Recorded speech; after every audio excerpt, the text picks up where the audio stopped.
Assalamualaikum. Hello everyone. Welcome back to my videos. For today's video ay magpiprito tayo ng isda. Isda na hindi ko alam ang pangalan sa atin. Kasi dito lang ako nakakain ng isda na ito. Sa Pilipinas hindi ko to nakain. So ayan, nagluto na pala ako ng kanin kanina. Kasi ganun ang gagawin ko. At saka may gulay tayo. Gulay natin ay halo-halo, pinaghalo-halong gulay. Ang tawag namin sa gulay na ito ay sari-sari. Sari-sari. Ang halaman doon ay sari-sari. So, ito na pala ang isda natin. So, nagpainit na pala ako ng mantika. Tinatry ko kung mainit na. Ayan ang isda. Nilagyan ko lang yan ng asin, paminta, at saka yellow powder. Ganon kasi ako magtiprito ng isda, guys. So, ayan na. I just put aside. I put in the frying pan with using knife at clip. Ayaw. Oh, yes. Dami kong trip. So, ayan na pala. Nagpaitit na rin ako ng isang kaldero para sa gulay natin. Ganon kasi, pag gusto mong madali, ang ginagawa mo, pagsabayin mo. Huwag lang sa relasyon. Sa relasyon, bawal ang pagsabayin, guys. Pero sa pagluto, pwede. So, ayan na pala. Okay. Naglagay na ako ng mantika. Konting mantika lang. Kasi, ano tayo? Diet tayo, ha? Lalo na ngayon. 30 plus na tayo. Lampas na ka sa kalendar. So, ayan na pala, ginisa-gisa po na ang sibuyas, bawang, at kaunting luya hanggang sa mainit malutong siya, hanggat sa pinagpalit ka na sa iway. Sorry. Ayan na pala. Habang ginisa-gisa ko yan, guys, gusto kong isahog. Tama ba? Isahog. Gusto kong i-mix ng yung maliit na dilis. Maliit na dilis siya, yung ganyan. Dry dilis. Yan ang paborito ko sa lahat na pang mix sa mga gulay. Parehas na gulay na gisahin or gatain.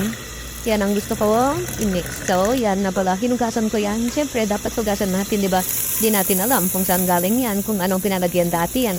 So, ayan na pala. Nilagyan ko. Minekos-mekos na minsan. Ayan, hanggang pala naputol yung pag-voice over ko kanina kasi may tumawag, guys. So, ayan.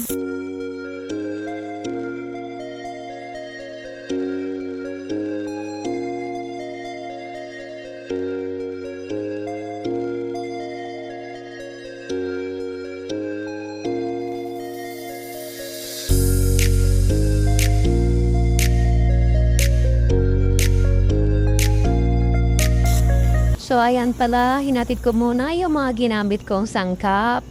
Ibabalik natin sa kung saan natin kinuha. Kasi ganito kasi dito sa amin, guys. Lahat ng gagamitin mo ay dapat sa kwarto mo.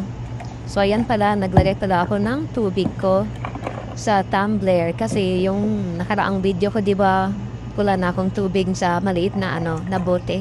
So, ay ganyan ang ginagawa ko. Nilagay ko sa tumbler kasi hindi naman kasya yung galon na ilagay ko sa ref ko kasi yung ref ko ay mini ref lang. So, ang ginagawa ko, ganyan. Lalo na ngayon, nag-init dito, guys. Sobrang init kahit nasa loob ka ng kwarto. Grabing init. Kaya kailangan mo talaga ng malamig na tubig. Sorry. So, ayan na pala. Ilalagay ko na yan sa ref para may iinumin na po mamaya pag kakain na po. Kasi dapat malamig. So, ayan nga, isa lang bote na maliit na lang natira. So, babalikan natin yung gulay natin. Ilalagyan natin ng magic sarap para mas timpla ang lasa. Yan ang mas lalong nagpapasarap. So, ayan na nga. Luto ng ating isda. So, ihahatid muna natin sa kwarto para okay siya. Para makapagpahinga ba? Kasi kawawa na siya sa frying pan. Ang init-init. So, ayan. Hanapan natin ng takip para yung usok ng init ay hindi mag-spread sa kwarto natin. Kasi isda po ito. Isda po, ha? Hindi po ito perfume. Isda po. So, ayan, tinakpan ko na nga. So, okay na yan. Babalikan ko yung gulay. So, I hope luto na to. Gusto ko kasi yung tuyo na ganyan. Ayoko yung medyo, yung may sabaw. Ayoko yung gusto ko yung ganyan. Okay na yan. Okay na to. So, yun lang. Thank you for watching.